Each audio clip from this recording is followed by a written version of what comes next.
बिस्मिल्लाहिर्रहमानिर्रहीम। अस्सलाम वालेकुम व्यूअर्स, नाते बलोच एक नई वीडियो के साथ हाज़िर खिदमत हूँ। हवेलियाँ सानिया के ऊपर 5 से 6 वीडियोस बन चुकी हैं। एक और वीडियो, एक और मौजू, क्योंकि आज जो मेरे साथ शख्सियत मौजूद है, ये वो शख्सियत है मसूद चौधरी साहब, जो बनफ्स नफीस उस वाक़े के अंदर मौजूद थे, जब गोलियाँ चल रही थी, जब शेल चल रहे थे, जब ये जुलूस जा रहा था और वहाँ पर क्या देखा इन्होंने, ये तमाम चीज़ें, क्योंकि इनके इंतज़ार में थे कि ये हमारे साथ वक्त निकालें और इस पर गुफ्तगू करें, लेकिन वेरी अनफॉर्चुनेट के एक शेल इनके जेब में पड़े हुए मोबाइल में जाके लगा और आँख भी ज़्यादा जो है उस पर काफ़ी 2-3 दिन बाद इससे डिले हो गई। मसूद, कैसे हैं आप? अल्हम्दुलिल्लाह रब्बिल आलमीन, शुक्र। ये बताएं कि आप एक तो अचानक चले गए, काश हमें भी बताते तो हम भी साथ आपके चल पड़ते, लेकिन क्योंकि आप जल्दी निकल गए, बहरहाल आपने पहुँच के क्या देखा आपने, ये हुआ क्या बेसिकली? क्योंकि अभी तक कौम जो है कौम को पता नहीं कि वहाँ पे हुआ क्या है और क्यों इतनी ताख़ीर हुई। क्योंकि जो पहले शेड्यूल देखा गया था वो तो सुबह 10 बजे का था, और जो मैसेजिंग चली TLP की प्रमोशन की तरफ से, टीम की तरफ से मुख्तलिफ, वो भी यही था कि 10 बजे शुरू होगा। हार्डली अगर लेट हुआ तो 1 घंटा जो अमूमन होता है पाकिस्तान में मिजाज, और ये शुरू होकर ख़त्म हो गया। लेकिन चलते चलते रात 10-11 बज गए और आप एक वक्त में ऐसा भी आया कि आप बिल्कुल ही राब्ते से निकल गए और अगले दिन जाके पता चला कि आपके साथ क्या हुआ। बिस्मिल्लाहिर्रहमानिर्रहीम। सबसे पहली बात तो ये है कि बहुत ज़्यादा रश था। अच्छा। आवाम बहुत ज़्यादा थी। पब्लिक जो इनके साथ गई थी वो एक बहुत बड़ा काफ़िला था। और फिर एक बात बताता हूँ कि जब यहाँ से GT रोड से निकले, मैंने GT रोड के ऊपर यहाँ पे पेशावर मोड़ 26 नंबर चुंगी पे ज्वाइन किया था, जहाँ पर मरकज़ी क़यादत जो है वो सारी की सारी यहाँ पे मौजूद थी और वो यहाँ से ही गई। तो मरकज़ी क़यादत जब यहाँ पर इकट्ठी हो रही थी, और जब इकट्ठी हुई, अल्लामा शफ़ीक अमीनी साहबों, गौस साहबों, दीगर लोगों, सारे वो यहाँ से ही गए, और साद रिजवी साहब भी यहीं से उन्होंने ज्वाइन किया। तो ये सब लोग जो थे वो यहाँ पर GT रोड के ऊपर 22 नंबर के ऊपर जमा हुए। पहली बात तो ये कि 22 नंबर पर ही तकरीबन मेरा ख़्याल है कि 11:30-12 बज चुके थे और दिन के, और एक बहुत बड़ा जो है वो काफ़िले की शक्ल वो इख्तियार कर चुका था। ट्रैफ़िक को TLP के कारकुनान ने चलाया, उसको मैंने रिपोर्ट भी किया उस वक्त, वीडियो आपने भी सब ने देखी, देखने वालों ने। उसके बाद काफ़िला जिस तरह आगे बढ़ा तो हर जगह के ऊपर जो है वो पब्लिक का इस्तकबाल या कैंप था, क्योंकि ज़ाहिर है हर जगह के ऊपर पब्लिक जो है वो मौजूद थी और आवाम साथ मिल रही थी, जुड़ रहे थे। कुछ लोग वहीं खड़े रहते थे, फूलों की पत्तियां निछावर हो रही थी और दीगर मामला थे। एक जिस तरह एक पूरी कैंपेन होती है एक रैली की सूरत में, जो रैली जगह जगह पे रुकती है और फिर लीडरशिप वहाँ पर जिस तरह होता है, तो वो उसी तरह से था। और एक जगह के ऊपर मैंने रिपोर्ट भी किया, क्योंकि हम थोड़ा सा ऊंची जगह पे थे और ट्रैफिक नीचे जा रही थी और यूं ऊपर दोबारा बनती थी जगह, तो सामने देखने से पता लग जाता था कि 2 से 2.5 किलोमीटर ट्रैफिक जो है वो आगे गाड़ियों का काफ़िला मौजूद है, और उसके बाद फिर पीछे भी काफ़ी ज़्यादा जो है वो मौजूद है। तो तकरीबन 4-1 किलोमीटर तक वो गाड़ियों का काफ़िला मौजूद था। और कितने बजे पहुँचे आप लोग? वहाँ तकरीबन पहुँचे थे असर के वक्त, असर से कुछ देर पहले, जो आपने असर जो गिवन प्लेस थी जी असर के वक्त तकरीबन वहाँ पर पहुँचे। और वहाँ पर फिर उसके बाद जो है वो हुआ, और मुझे बड़ी अच्छी तरह याद है कि मगरिब के वक्त, मगरिब की नमाज़ जो है वो कायदीन ने जो कंटेनर बनाया गया था, जो स्पेशली डिज़ाइंड कंटेनर था, वो उस प्रोग्राम के बाद एक आगे एक चौक आता है, उसके बाद एक जगह थी जहाँ पर के वो कंटेनर मौजूद था। तो मगरिब का वक्त जो है वो वहाँ पर हो चुका था। और उस वक्त मैं आपको बता दूँ, उस वक्त मैंने ये ट्वीट किया था कि तकरीबन 30,000 लोग जो हैं वो काफ़िले के साथ मौजूद हैं। वो बिल्कुल पैदल चल रहे थे, इंतहाई आराम से स्पीड थी, पैदल चलने की स्पीड थी। यानी मैं ख़ुद भी पैदल था, क्योंकि गाड़ी आगे आ ही नहीं सकती थी, गाड़ियाँ पीछे ही थीं, और वो पीछे ही रुक गई, क्योंकि आगे हरीपुर के दोनों तरफ से भी ट्रैफिक का स्टक होना था। रास्ते के अंदर मैंने पुलिस वालों को देखा, मैं अर्ज़ कर देता हूँ, रास्ते के अंदर मैंने पुलिस वालों को देखा, वो पुलिस वाले साइडों के ऊपर खड़े थे जैसे तहफ़्फ़ुज़ दे रहे होते हैं, किसी ने रास्ता नहीं रोका था उस वक्त तक। आगे जब जो रोड आगे बढ़ा और एबटाबाद की जानिब जब बढ़े, तो जो है वो कहीं कहीं सुनने में ये बात आ रही थी कि आगे किसी जगह के ऊपर कोई क्लैशेस हुए हैं, पुलिस के साथ कोई इंटरेक्शन या इनडायरेक्ट कोई मामला हुआ। उसकी तहकीक करने के लिए असल में मैं एक और बात आपको यहाँ पे बता दूँ कि बहुत ज़्यादा अफवाहें थीं जो जुलूस के अंदर गर्दिश कर रही थी। बंदे मर गए हैं, बंदों को फायरिंग हो गई है, बंदों को फायरिंग मार दी है, ये वर्ड ऑफ माउथ था जिसकी कोई सबूत कहीं मौजूद नहीं था। ये अफवाहें उस वक्त वहाँ पर गर्दिश कर रही थी और मैं जहाँ भी जो भी मेरे से वेरीफाई करता था मैं उसको ये बात बताता भी था। ट्विटर पे भी आप भी देख रहे थे कि अफवाहों के ऊपर नज़र ना रखें, ये भी ट्वीट मौजूद है। तो अफवाहें बहुत ज़्यादा गर्म थी, इस वजह से मैं उतरा, खुद गया वहाँ पे। सबसे आगे जो मौजूद थे लड़के तहरीक लबैक पाकिस्तान के कारकुनान, उनको मैंने देखा कि कोई वहाँ पर कोई मसला नहीं था, कोई वायलेंस नहीं था, कोई लड़ाई नहीं थी, कोई झगड़ा नहीं था और कोई इस तरह की चीज़ मौजूद नहीं थी कि कोई उस तरह की रुकावट हो। सबसे पहली जो बुल्टेर की एक जगह आती है वहाँ पर एक कंटेनर लगा हुआ था, एक या दो होंगे, 2 कंटेनर लगे हुए थे जिसको कि जिसके पीछे पुलिस मौजूद थी। पुलिस ने वहाँ से कुछ शेलिंग की, हल्की फुल्की, जिस तरह आम नॉर्मल रूटीन में हल्की फुल्की शेलिंग होती है। और उसके बाद जब लीडरशिप जो है वो जब उन्होंने एक पैगाम भिजवाया तो वो पीछे हट गए वहाँ से, वहाँ पे कुछ नहीं हुआ। उसके बाद जो असल मसला हुआ, मैं वहाँ तक पहुँचता हूँ असल मसले तक। इस मामले को, यानी जो बुल्टेर का इलाका है वो तकरीबन क्रॉस करते हुए, मैंने जब क्रॉस किया तो तकरीबन 10 से 11 बजे के दरमियान का वक्त था, रात के। इंतहाई अंधेरा था, दूर दूर तक लाइट नहीं थी और सिग्नल बंद कर दिए गए हुए थे। 11 बजे आखिरी ट्वीट बुल्टेर क्रॉस कर लिया कि मैंने की। उस वक्त वहाँ पर, उस जगह पर जहाँ पर मैं खड़ा था, 7 से 8 हज़ार कारकुनान अगले काफ़िले में थे और उसके बाद पीछे काफ़िला कंटेनर का और दीगर चीज़ों का था, दीगर लोगों। यहाँ पे एक चीज़ वजाहत कीजिएगा, इसके बाद बुल्टेर के बाद सिग्नल बंद हो गए। मैं ये जो 8,000 या 7,000 बता रहे हैं, 7 रिजवी का कंटेनर कहाँ था? पीछे था, इससे भी पीछे था। पीछे चल रहे कारकुन आगे चल रहे हैं? नहीं, बीच में जो अमीर उनके एक थे ना लीडर उनके, वो उनके साथ मौजूद थे जो उनको कंट्रोल कर रहे थे। वो कौन थे? मुझे नाम याद नहीं है उनका। मरकजी कायद तो मरकजी कायदीन नहीं, मरकजी कायदीन में शामिल है, लेकिन मुझे उनका नाम नहीं याद। लीडर आगे लीड करता है ना सर। अब यहाँ पे 7-8 हज़ार कारकुन आगे चला गए। आगे बढ़ेंगे या यहीं पे ब्रेक लगानी है? नहीं, आगे बढ़ते जनाब। ये बताएं कि इसके बाद बुल्टेर के बाद 8,000 बंदा आगे, 7 से पीछे हैं। उसके बाद वहाँ पर वो रुक गए, सिग्नल बंद हो गए। उसके बाद वो वहाँ रुक गए, लाइटें बंद हो गई, वहाँ रुक गए। अब इस दौरान क्या हुआ? इस दौरान ये हुआ कि वो वहाँ पर रुक गए। ठीक, पीछे से लीडरशिप आई, सारे रास्ता चूंकि आगे तक क्लियर था। चलते तमाम लोग उस पुल तक पहुँचे जहाँ पर ये वाक़या हुआ।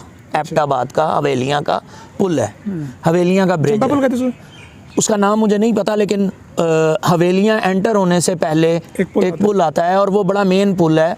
दोनों तरफ से पक्का बना हुआ 2 रोया सड़क, मतलब बड़ा वो है। और उसके कॉर्नर के ऊपर अमीर माविया मस्जिद है जो कि वहाँ पर मौजूद है। तो वहाँ पर जो है वो पहुँचे, कारकुनान वहाँ पर बैठे हुए थे, इंतहाई इत्मीनान के साथ सब बैठ के रुक गए। पीछे से लीडरशिप का काफ़िला है, दीगर काफ़िले, गाड़ियाँ, हर चीज़ आ गई, ट्रैफिक चल रही थी उस वक्त तक। जब वहाँ पर अल्लामा फ़ारूकुल हसन मुझे पहली मरतबा वहाँ पर उस जगह पर नज़र आए। और ये उस वक्त बात करें जब सिग्नल बंद हो गए? जी, सिग्नल बंद है, नेटवर्क मुकम्मल बंद जी, नेटवर्क भी मुकम्मल बंद है, लाइट भी ऑफ है। और इस वक्त ये लोग आते हैं जी। साथ जो फ़ारूकुल हसन साहब हैं वो आगे बढ़े मेरे साथ, मैं उनके साथ हुआ। जाहिर है कि ख़बर तो वहीं बननी थी जहाँ पे मौजूद थी। और मैंने उनसे पूछा कि आप क्या चाह रहे हैं, तो उन्होंने कहा बात करेंगे, बात करके रास्ता लेंगे और हमने आगे जाने के लिए रास्ता लेंगे। उन्होंने एक कंटेनर लगा के, बड़ा कंटेनर था, बहुत जो है वो उसके अंदर मिट्टी भी भरी हुई थी, उसके ऊपर भी मिट्टी थी। अच्छा। और उसके पीछे कोई पोजीशनें ली हुई थी पुलिस वालों ने। सही है। उस वक्त तक पुरअमन था सब, कुछ नहीं हुआ था।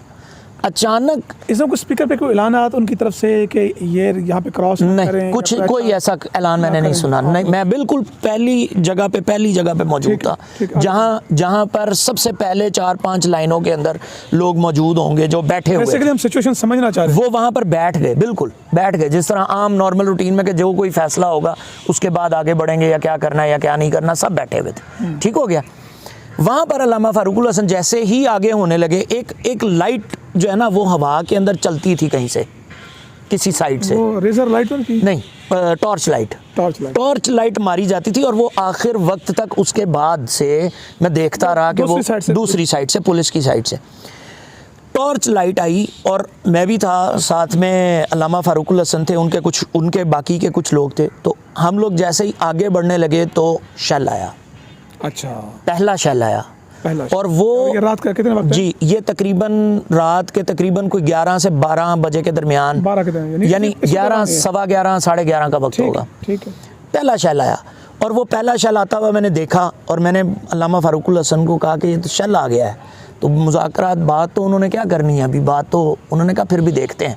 वो थोड़ा सा और आगे बढ़ने लगे, उनके साथ कोई नहीं था, मतलब 2 या 3 या 4 जो उनके कारकुनान थे वो होंगे, बाकी कोई बंदा मौजूद नहीं था। खादिम साहब था साइड पे खड़े हुए, ये सोच रहे थे अभी वो कि किस तरह से हमने उनसे जाके क्या करना है, कैसे करना है, कि माइक्रोफोन से ऐलान करें या बात करें या क्या करें, वो भी फैसला अभी उन्होंने नहीं किया था इसका। अचानक से हम इस साइड पे थे, पुल के दो साइडें हैं, ये आप समझें पुल है, ठीक है, एक ये साइड है, इस साइड के साथ जंगल है और जंगल नीचे जो खंदक की तस्वीरें और वीडियोस चलती नहीं, वो खंदक की नीचे से नाला है, पूरा दरिया या दरिया का नाला। जो दूसरी साइड है पुल की, उससे वो यूं मुड़ता है, यूं पहले मुड़ता है, ये साइड इस तरफ यूं मुड़ती है और वो यूं जाके इस तरह मुड़ता है। ठीक, ये जो कॉर्नर है, ये वाला जो कॉर्नर है, ये वाला, यहाँ पर कंटेनर लगा हुआ है बिल्कुल दरमियान के अंदर, यानी आप पैदल उससे उतर के नीचे से नहीं जा सकते। साथ जंगल है, जंगल के अंदर एक पोस्ट बनाई हुई थी उन्होंने ऊंची। पहले शेलिंग शुरू हुई, पहले एक शेल आया, पहला शेल जिसका जो आता नज़र आया रेड कलर की लाइट के साथ आया।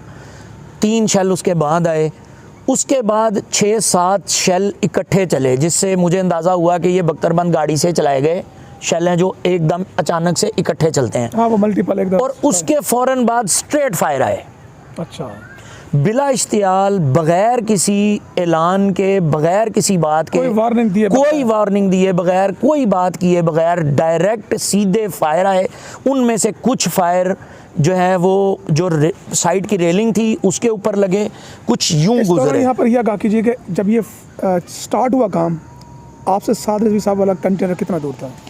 वो तकरीबन 600 फुट दूर था। एक टर्न आता है, 600 फीट? हाँ, मैं बता देता हूँ, 600 मीटर कह लें, 600 मीटर दूर था कि एक टर्न आता है। मस्जिद अमीर माविया कॉर्नर के ऊपर है, इस तरफ ये पुल है, ब्रिज। अमीर माविया मस्जिद से बिल्कुल पीछे उनका कंटेनर, मरकज़ी कंटेनर वहाँ पर मौजूद था। तमाम लीडरशिप वहाँ पर मौजूद थी और कुछ गाड़ियाँ उसके बाद पीछे मौजूद थी और सब ने अपनी अपनी गाड़ियाँ जो हैं वो कुछ ने पार्क की हुई थी, कुछ ने साइडों पे लगाई हुई थी या कुछ भी, ठीक है, इस तरह से मौजूद था।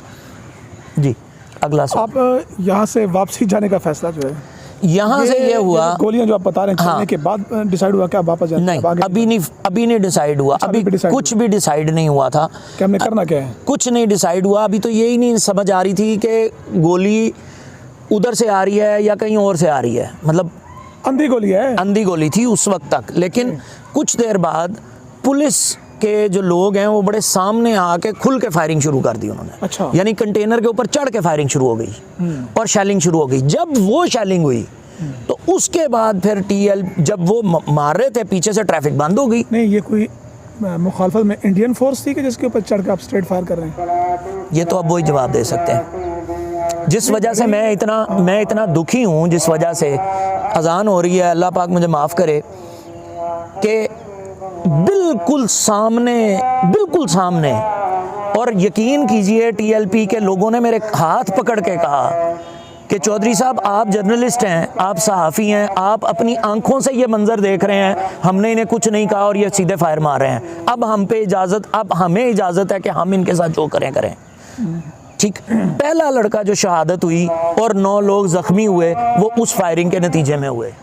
उसके बाद जब वो वहाँ पे फायरिंग शुरू हुई, जो पहले 9 लड़के ज़ख्मी और एक शहादत हुई वो उस फायरिंग के नतीजे में हुई।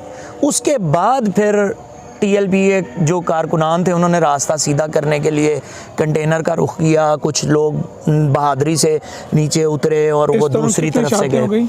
एक शहादत हुई थी TLP की, वो बाद में उसकी जो खबर है वो बाद में पहुंची। अच्छा, खबर नहीं पहुंची, अभी तक सिर्फ ये खबर थी कि ज़ख्मी है। फायरिंग हुई, स्ट्रेट फायर आ रहे हैं, शेलिंग हो रही है, शेलिंग मुसलसल होती रही।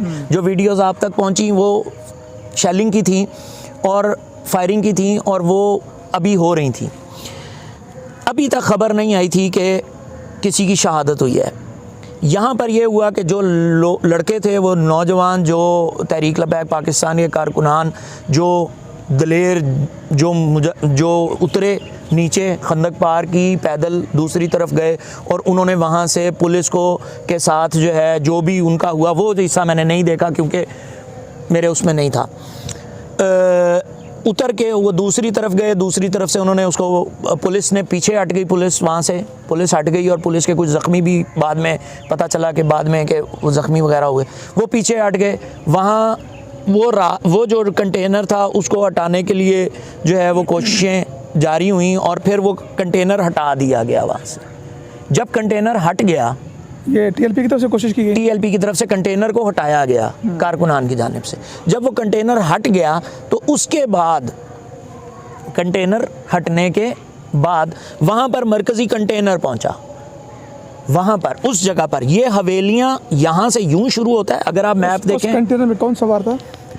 उस कंटेनर के ऊपर तमाम मरकज़ी लीडरशिप थी, सवार थी ना, साद रिजवी साहब समेत सारी लीडरशिप तमाम। अच्छा, ठीक है। बल्कि तमाम नहीं, कुछ आगे थे, कुछ पीछे थे, कुछ दरमियान में थे, लेकिन वहाँ पे मौजूद थे। उसके बाद ये हुआ कि वहाँ पर खड़े होकर मिलाद शरीफ का जुलूस उसी जगह तक पहुँचना था, ये डिसाइडेड था पहले से। ये वो जगह है जहाँ पर 3 किलोमीटर का जो हिस्सा है वो बोला जाता है कि 3 किलोमीटर पहले उस मकाम से जिससे कि जहाँ तक जाना इनका, इनकी तरफ से 3, उनकी तरफ से 5 है, 3 जिसकी तरफ से भी है, जो भी है, लेकिन बहरहाल ये बेसिकली दरमियान वाला 2 किलोमीटर में मैं आपको बता सकता हूँ कि कैसे है। बहरहाल उस जगह के ऊपर कंटेनर जो है उस पे वो रोका। वहाँ पर इतला आई कि पहला शहीद जो है वो दार फ़ानी से कूच कर गया है नौजवान। उसके ऐलान पर ही साद रिजवी साहब ने कहा कि भाई अब हम आगे नहीं जाएंगे, हम अपने बंदे मरवाने नहीं आए, हम जो है वो एक पुरअमन रहते हुए जुलूस करने आए हैं, तो यहाँ से हम वापस होंगे। पुलिस जो कारकुनान हैं वो इस सारे वक्त में जो अगला पड़ाव था, जो अगला चौक था हवेलियाँ के दरमियान तक का, वो वहाँ तक पहुँच चुके हुए थे और उनका ये मौक़िफ़ था कारकुनान का कि हम वापस नहीं, हमने अब आगे जाना है, जहाँ तक जाना है, जहाँ भी जाएंगे। अब चाहे एबटाबाद जाना पड़े और चाहे पेशावर जाना पड़े, जहाँ भी जाना पड़े, हमें कहीं ले गए चलें, लेकिन हम नहीं रुकेंगे। फिर हाफिज़ अनस रिजवी साहब और दीगर उनके रफ़क़ा, कुछ मरकज़ी लीडरशिप वो उतरी और वो फिर आगे तक गई और वहाँ पर जाके उन्होंने अपनी जो है वो कारकुनान को साथ लिया, उनको लेके वापस आए। उसके बाद नहीं, ऐलान पहले ही हो चुका हुआ था वापसी का। अच्छा, पीछे वाला हिस्सा जो था वो पीछे से भी जो पीछे थे वो पीछे जा चुके थे, दरमियान वाले जो थे उन्होंने अभी जाना था। कंटेनर का पिछले का रास्ता भी बंद था पीछे से, अभी ट्रैफिक जा रही थी, जाने वाली ट्रैफिक तो रास्ता रोक देती है। अच्छा, मुझे एक बात बताएं जी।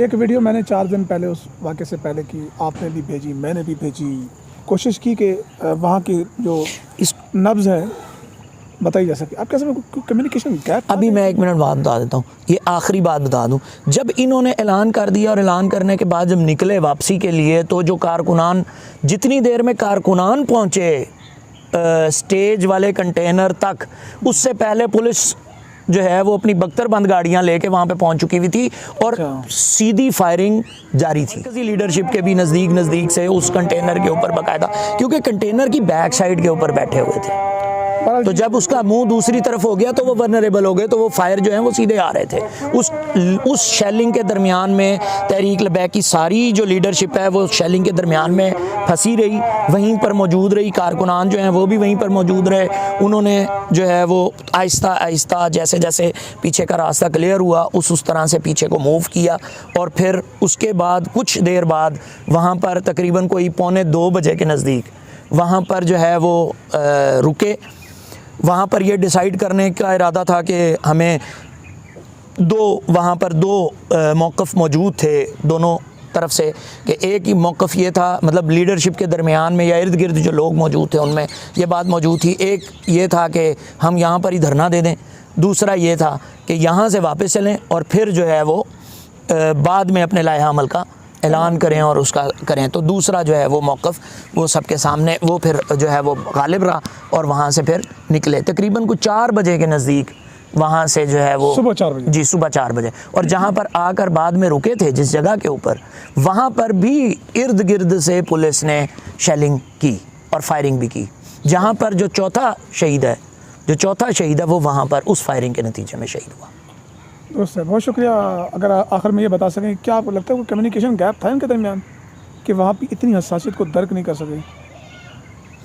कम्युनिकेशन गैप बहुत सारे लेवल्स के ऊपर रहा। मतलब अगर इंतज़ामिया के लेवल के ऊपर देखा जाए, यानी इंतज़ामिया और तहरीक लबैक के दरमियान देखा जाए तो कम्युनिकेशन गैप था। जो आम कारकुन है ज़ाहिर है उसके साथ तो कम्युनिकेशन का गैप होती नहीं है, तो वो भी बहुत सारे जो मैसेजेस थे वो बजाय उस कारकुन तक जो आगे मौजूद है या जो दरमियान में किसी जगह पे शेलिंग के दरमियान में मौजूद है उस तक वो मैसेज पहुंचने के बजाय वो इंग्लैंड और यूरोप तक पहुंच चुका हुआ था और वहाँ से होके वो वापस आ रहा था। ट्विटर के ज़रिए, यूट्यूब के ज़रिए, व्हाट्सएप के ज़रिए वो ग्रुप्स में मतलब बात फैल रही थी।